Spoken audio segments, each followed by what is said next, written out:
आज हम करेंगे थ्योरम 7.2। थ्योरम 7.2 में क्या है, angles opposite to equal sides of an isosceles triangle are equal.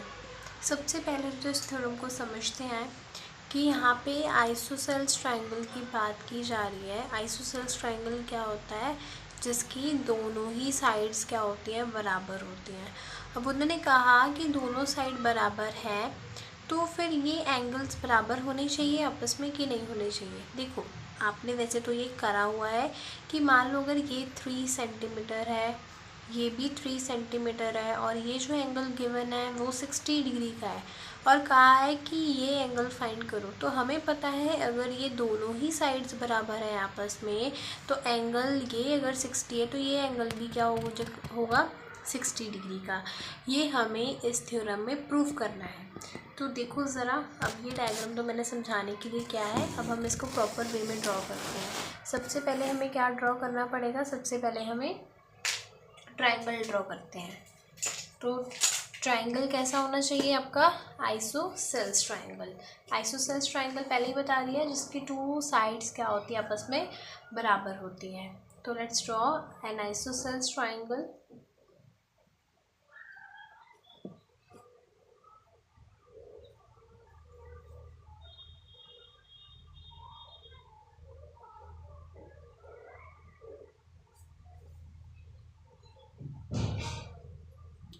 Let it be called A, B and C। अब इस ट्राइंगल में ये हमें गिवन क्या है कि जो इक्वल साइड है, दो आपस में क्या है, ये दोनों ही आपस में इक्वल साइड है, ये चीज़ हमें गिवन है। Now what we have to prove कि एंगल्स जो होते हैं अपोजिट एंगल के वो बराबर होते हैं। ये जो थ्योरम होगी ये आपकी साइड एंगल साइड रूल के थ्रू होगी, ठीक है। तो यहाँ पे पहले तो हमें लिखते हैं कि प्रॉपर वे में हमें क्या चीज़ें गिवन है। गिवन क्या है, हमें गिवन है कि जो ए बी है वो बराबर है ए सी के।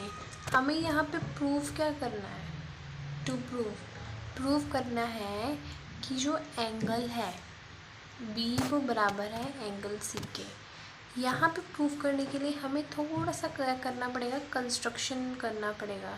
कंस्ट्रक्शन क्या है, हमें जो परपेंडिकुलर बाइसेक्टर, ठीक है, A D is the perpendicular bisector of angle A. तो हमें यहाँ पे परपेंडिकुलर बाइसेक्टर ड्रॉ करना पड़ेगा इस तरह से। यहाँ पे स्केल रखेंगे और परपेंडिकुलर बाइसेक्टर यहाँ पे ड्रॉ कर लेंगे। ये क्या है आपका परपेंडिकुलर बाइसेक्टर, तो इसको नाम दे दिया है डी। अब हमने कहा कि ये एंगल ए से है, तो मतलब एंगल ए को 2 पार्ट्स में डिवाइड कर रहा होगा, एंगल ए को 2 पार्ट्स में। अब यहाँ पे आपको क्या लग रहा है कि 2 ट्राइंगल्स बन गए हैं। यहाँ से प्रूफ स्टार्ट करते हैं। अब 2 ट्राइंगल्स हैं, एक कौन सा ट्राइंगल है, बी ए डी एंड जो दूसरा ट्राइंगल है वो है डी ए सी। दूसरा ट्राइंगल कौन सा है आपका, डी ए सी।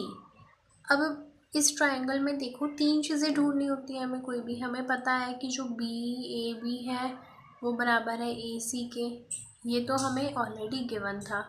और जो ए डी है वो दोनों ही ट्राइंगल्स में है, क्या है, कॉमन है। अब एक और चीज़ चाहिए, तो हमने कहा कि एंगल ए का bisector, let it be called angle 2, angle 1 angle 2 के बराबर हो जाएगा, क्योंकि हमने अभी क्या किया है, कंस्ट्रक्शन किया है।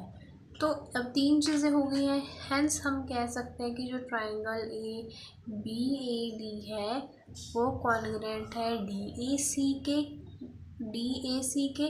कौन सा रूल यूज़ किया है आपने, ये देखो, ये आपकी साइड थी, ये आपका एंगल था, उसके बीच में साइड थी, तो by using side angle side. तो हम कह सकते हैं, अब हमने दोनों ट्राइंगल को कॉन्ग्रुएंट प्रूफ किया, तो हम कह सकते हैं B angle equals to angle C by C P C T. अब सेकंड थर्ड थ्योरम है आपकी